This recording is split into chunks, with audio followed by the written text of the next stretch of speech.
Welcome to Story Jam Theater. I'm your host, Chris Krimitsos. If you are moved and inspired by stories, then you're in the right place. On today's episode, a good friend of mine, Gabe Aluisy, shares a really unique experience he had in the Philippines. And it's one of the more offbeat stories, but it has so many different layers to it. It's one of our personal favorites here at Story Jam Theater. Enjoy today's story.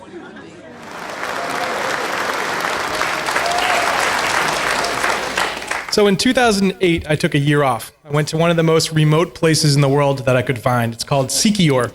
It's an island about 30 miles wide in the Philippines. There's about 80,000 people that live there, and it's in the middle of nowhere. It takes about 3 days to get there. You have to take a 22-hour flight from this coast. Then you have to take an overnight ferry to a place called Cebu. You take an hour ferry from Cebu to a place called Dumaguete, and you take another hour and a half ferry to Siquijor. And that's how you get there. And nobody gets there. Well, maybe you get there, but you probably don't leave. Somehow I got out. Well, I want to tell you about one night there in Siquijor. I lived in this beautiful tiki hut right on the water. Nice sand, white powder sand. It's beautiful. You could hear the wind at night along with all the roosters that lived around me. And it was really just a paradise. I lived there with my best friend. We took basically just a year off to do whatever we want. We wake up every morning and say, hey, what do you want to do? Oh, let's go swimming. Hey, what do you want to do? Let's go check out a cave. Hey, what do you want to do? Let's go drink a beer. Let's go play tennis. We just did whatever we wanted that day. It was the life for 1 year. Well, he got called away. He had to go back to Baltimore to take care of some financial stuff. And he left me there.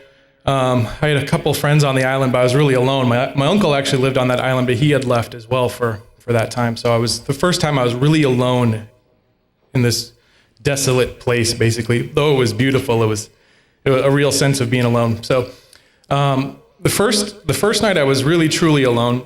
I woke up in the middle of the night, and there's a green light coming through my hut. And I'm looking, and I said, I was paralyzed. I froze. And I looked down, and my hand is glowing, and I said,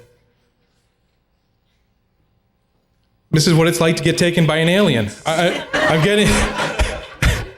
There's a spaceship outside my tiki hut, and I'm out of here. I look down, you start to wake up, after a couple minutes, even frozen in fear, and I look down, and everything's glowing. I look down, my shirt's glowing, and then the sheets on my bed are glowing, and I said, oh my God, I'm dead. Like, this is what it's like to be dead. This is so weird, and why am I experiencing it like this?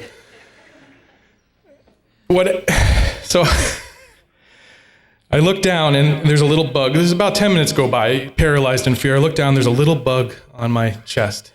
And then I realized what I had done. In my sleep, I had smacked a firefly into my eye.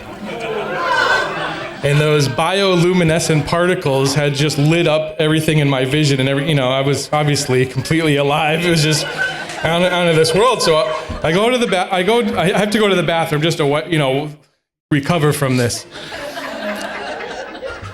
I walk in the bath, and I shit you not, there is a spider the size of a softball, six inches in diameter. I never saw anything like it. I'm from Florida, I've seen some things, but I never saw anything like hairy.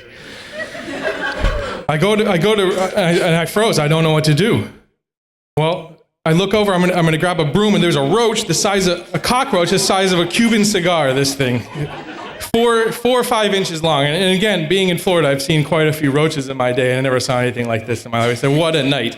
Well, I finally decided I'm not gonna run away. I'm not gonna go cry for help. I'm a man, I grab the broom, I smack the spider. It took 2 or 3 whacks to get him.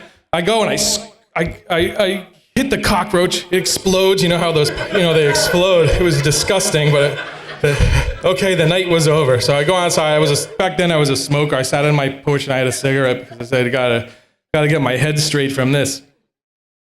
And I come back in, and I just had to take a picture of this spider because no one would believe it. You're sitting here, you probably don't believe that this thing was as big as it was, but I can tell you it was.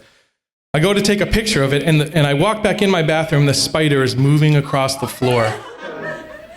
And again, it's the middle of the night. I've just finally kind of woken up. And what I realized is a team of ants, about 200 ants had assembled, and they were actually moving the body. It was crazy. To make a long story short, I grabbed the broom, got him outside into the waste pile. So, what I want to leave you with, the moral of the story is, changing your perspective is a powerful thing. In the moment, the fears creep in and the doubts and all these things, but if you can just take a minute, breathe, get outside of where you're at, you'll find you're much more powerful and resourceful than you ever thought you were. Thank you.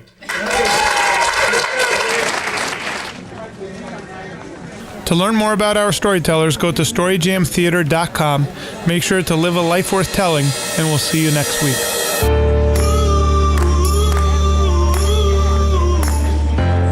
This has been a Story Jam Theater podcast.